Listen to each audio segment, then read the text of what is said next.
Baik, ketemu lagi pada kelas virtual untuk mata kuliah Bioteknologi Reproduksi Ternak.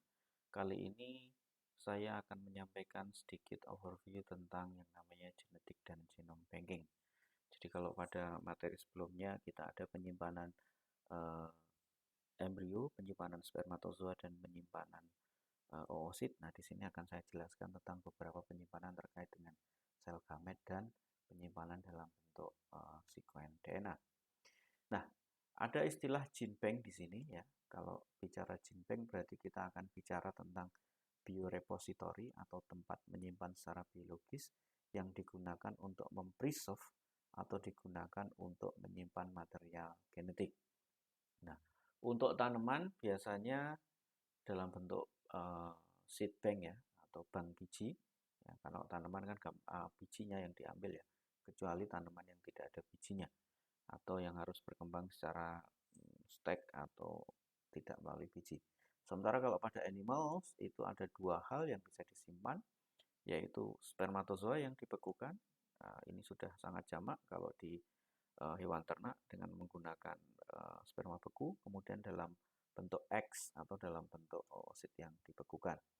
Biasanya ini disimpan dalam bentuk dalam freezer ya, minus 80 atau bahkan dalam liquid nitrogen minus 196 derajat sampai kemudian dia digunakan. Kemudian kalau pada plants biasanya possible to unfreeze the material, artinya itu dimungkinkan menyimpan dalam bentuk yang tidak beku, ya contohnya biji-bijian tadi. Tetapi kalau pada animals terutama dan kemudian dikembangkan ya ditanam. Tetapi kalau pada animals teknik yang membantu penggunaan spermatozoa beku, embrio beku tadi embrio beku atau telur beku tadi adalah yang disebut dengan namanya inseminasi buatan. Nah, inseminasi buatan ini tidak setiap saat dapat dilakukan, tapi akan sangat tergantung kondisi organ reproduksi betina, makanya perlu dikondisikan. Nah, eh, tujuan dari yang disebut dengan yang namanya gene bank tadi ya, dengan penyimpanan biji-bijian kalau pada tanaman ataupun menyimpan sel gamet pada jantan dan betina, yang pertama adalah untuk storage, jadi untuk penyimpanan. Jadi disimpan tujuannya untuk apa? Tujuannya yang kedua adalah untuk prolonging time, prolonging fertility time. Jadi supaya masih fertil sampai waktu yang lebih panjang. Contohnya kalau spermatozoa dibiarkan berada di lingkungan di lingkungan suhu kamar ya, tanpa adanya penambahan penyimpanan ya, agen penyimpanan ya, dia akan mati dalam waktu yang mungkin tidak lama. Tapi kalau apabila dia diencerkan, kemudian dibekukan dengan liquid nitrogen, apa yang akan terjadi ya, dia akan dapat ditingkatkan waktunya penyimpanannya. Kemudian yang ketiga adalah transport, jadi untuk transport, untuk pengiriman. Kemudian yang keempat adalah genetik bisnis. Ya, orang jualan biji-bijian, jualan bibit itu ada bisnisnya, ada nilainya.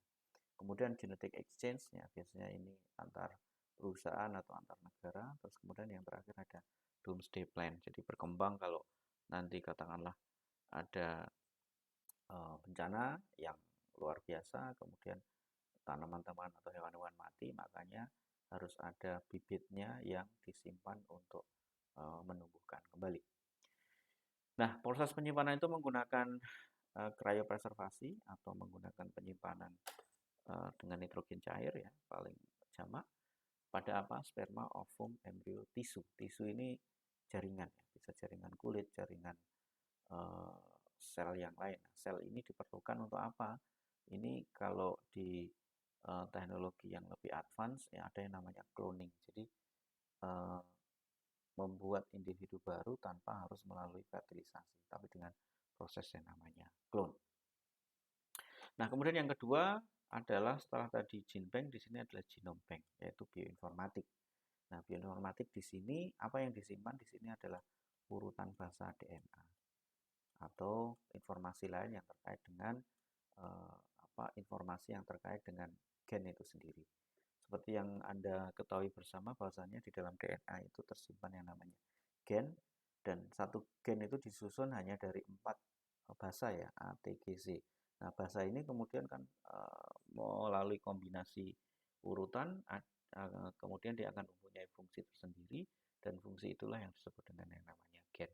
Nah, fungsi-fungsi ini disimpan di dalam yang namanya database secara online. Ada Ensemble, ada NCBI di sini. Nah, di sini Anda bisa mencari data tentang genom yang ada di sapi, namanya tentang gen apa yang mengatur apa, itu bisa dilihat di sini. Karena tidak mungkin kalau itu dihafalkan atau hanya ditaruh di dalam tulisan kertas.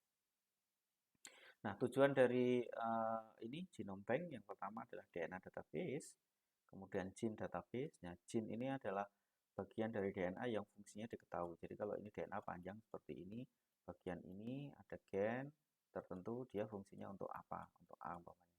Tapi di sini mungkin belum diketahui ya, ini belum bisa disebut dengan yang namanya gen. Tapi di bagian sini ada gen lagi yang ini sudah diketahui fungsinya. Contohnya demikian.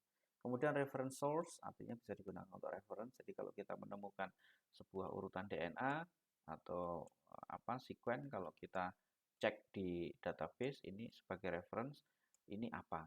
Ini adalah potongan apa. Terus kemudian juga bisa digunakan untuk disease ya, artinya untuk menyelidiki tentang disease atau penyakit, menyelidiki tentang sifat-sifat, asosiasinya, dan selanjutnya.